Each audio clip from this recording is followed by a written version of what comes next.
बच्चों के लिए निःशुल्क व्यवस्था है, बिना फी का, और नहीं तो कॉपी और बुक भी हम प्रोवाइड करते हैं विद्यालय की तरफ से। ही है विशेष रूप से उनको जिनके पिताजी नहीं है, उन बच्चों को बिल्कुल निःशुल्क शिक्षा है। और किताब कॉपी भी हम लोग किताब कॉपी के साथ बिल्कुल फ्री है कि ये एक शैक्षणिक मंच है, और शैक्षणिक मंच पर मेरे समझ से शिक्षाविद को ही बुलाना उचित लगता है।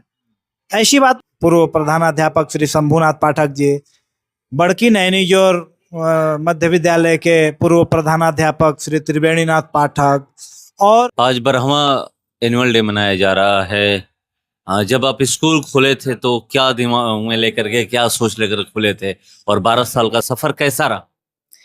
सबसे पहले तो मैं आपके चैनल के माध्यम से आपको, आपकी पूरी टीम को और आपके सभी श्रोता को अपने विद्यालय यानी mount Terra public school Bansipur road Karnamepur के तरफ से इस 12वें वार्षिकोत्सव के अवसर पर हार्दिक हार्दिक अभिनंदन वंदन करता हूं। सफर कैसा? सफर 12 साल का अच्छा रहा है, काफी स्ट्रगल रहा है, क्योंकि ये देरांचल क्षेत्र है।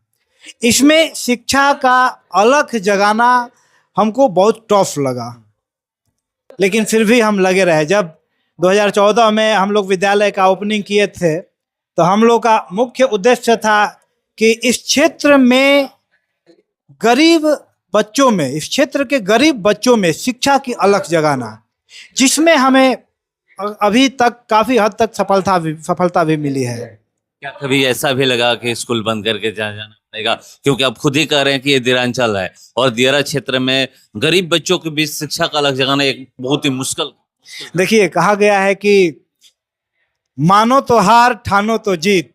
तो हमने ठान लिया था, हम दृढ़ संकल्पित थे कि हम अपने क्षेत्र में शिक्षा की अलख जरूर जगाएंगे और उस विद्यालय तक, उस घर तक शिक्षा की रोशनी को लेकर जाएंगे जहां के लोग सोच नहीं पाते हैं कि यहाँ भी इस प्रकार का शिक्षा का माहौल हो सकता है।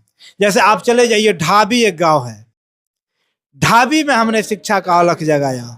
ढाबी, लालू डेरा, मतलब देरांचल क्षेत्र था, सड़क भी नहीं है, वहां से हमारी बस आती है, वहां से एक बस बच्चे आते हैं, एक बस में 40 बच्चे ढाबी गांव से आते हैं हमारे। साथ में तो बंद हो जाता।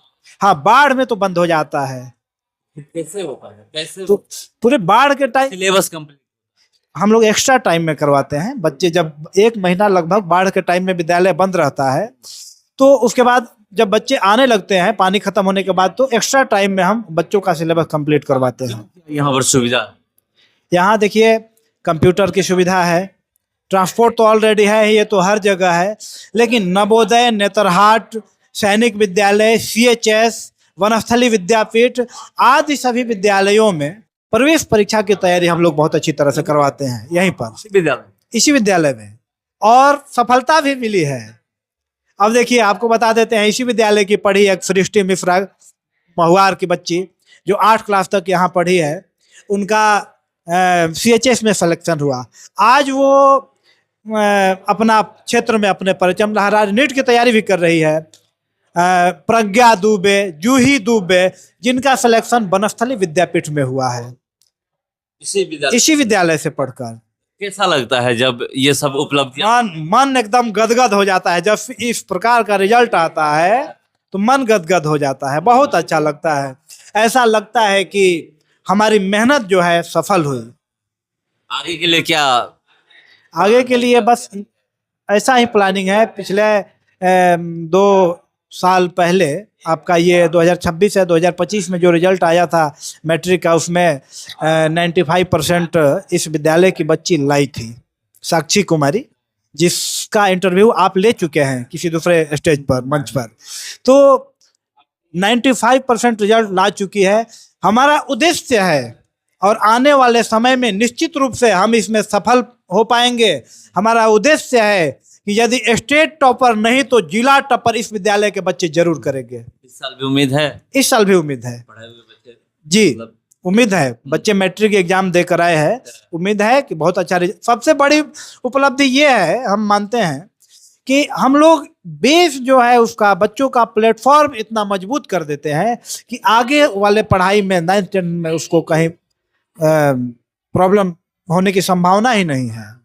एक सवाल मेरा ये है कि अभी जानते हैं कि आजकल ये कहा जा रहा है प्राइवेट स्कूलों को लेकर के कि शिक्षा अब व्यवसाय बन गया।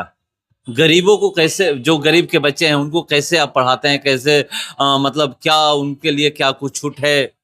देखिए, आपदा में अवसर सब लोग खोजते हैं, लेकिन ये जो विद्यालय है, हम पहले ही आपको बताए कि उस घर तक शिक्षा का ज्योति जलाना है जहां शिक्षा का कोई नामो निशान नहीं था।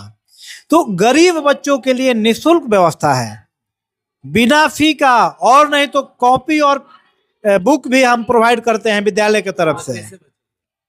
अब वैसे बच्चे जिनके गार्जियन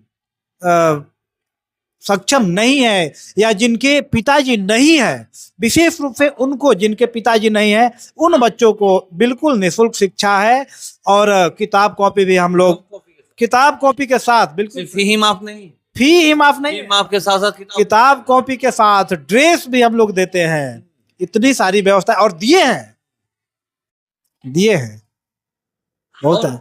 मतलब ये 12वां साल चल रहा है, कितने से कितने क्लास तक चलता है? और एक चीज और मैं आपको अभी यहाँ पर देखा, किसी नेता को नहीं बुलाया, बड़े लोगों को नहीं बुलाया, सिर्फ जो भी शिक्षा से जुड़े हुए लोग हैं, प्रिंसिपल रह चुके हैं या फिर किसी स्कूल में टीचर रह चुके हैं सरकारी विद्यालय में, उनको ही बुलाया जी।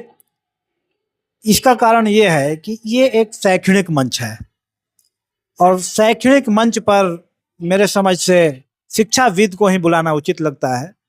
ऐसी बात नहीं है कि नेताजी के हम दुश्मन हैं, नेताजी लोग को ही मानते हैं, लेकिन उनका स्थान अलग है और विद्यालय का स्थान अलग है। ये शिक्षा से संबंधित मैटर है, इसलिए मैं शिक्षाविद को ही बुलाना ज़्यादा पसंद करता हूँ।